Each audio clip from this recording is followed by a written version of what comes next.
Risk management can succeed or fail based on the support from senior management.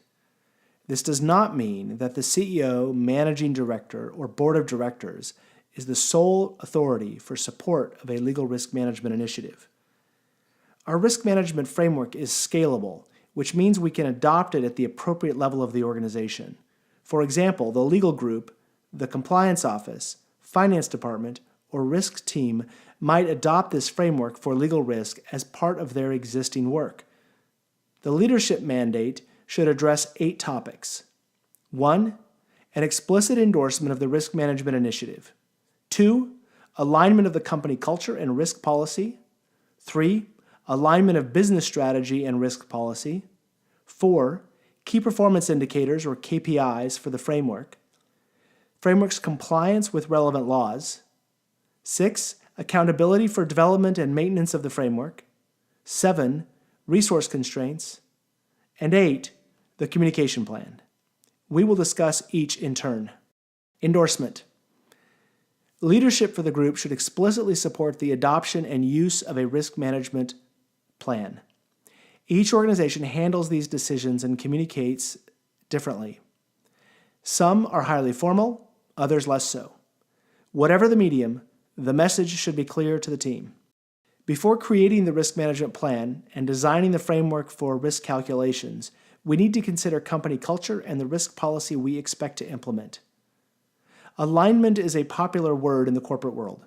Lack of alignment in risk management can undermine the entire effort. Consider 2 cases of misalignment. 1. An early-stage company focused on growth and well-capitalized. A risk-averse framework will generate unhelpful conflict over resource allocation and strategy, undermining the effectiveness of the risk management effort. 2. An established company focused on enduring value and legacy. A risk tolerance framework will fail to capture manageable risks, raising questions about the judgment of those responsible for the risk management framework. There is no objectively correct approach to risk, but the framework should be aligned to support the business.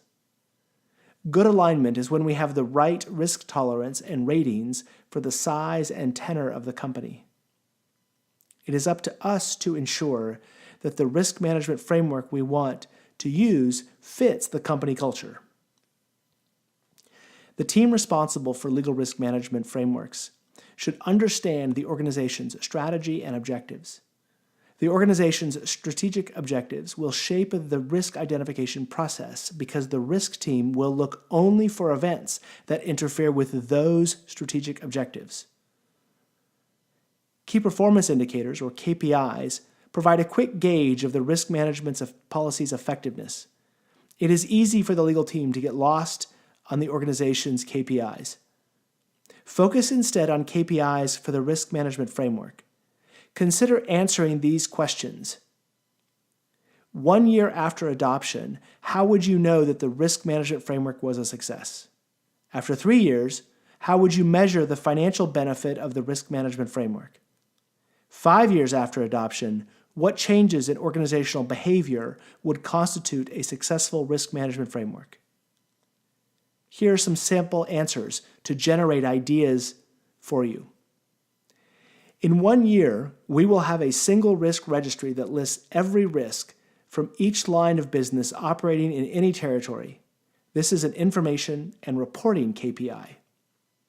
In 3 years, we reduced unexpected losses and expenses from legal issues by 30%.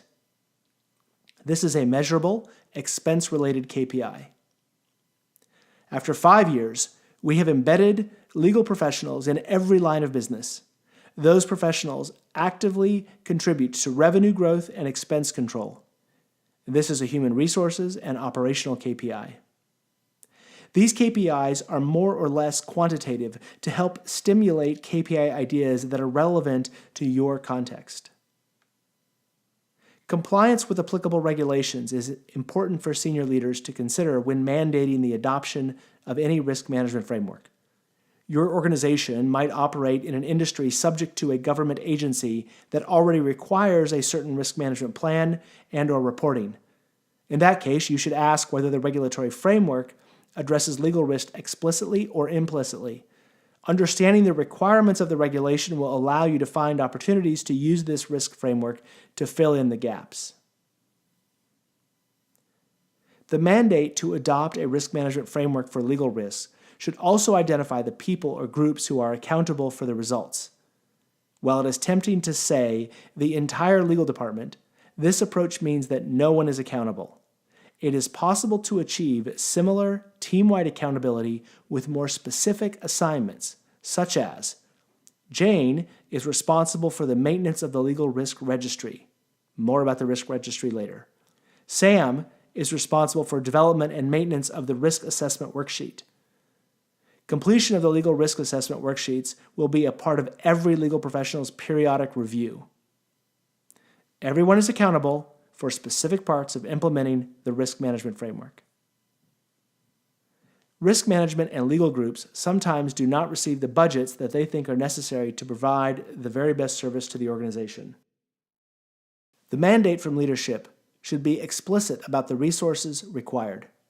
The good news is that much of the work required for legal risk management is a question of repositioning existing work and taking the time to collaborate across the organization.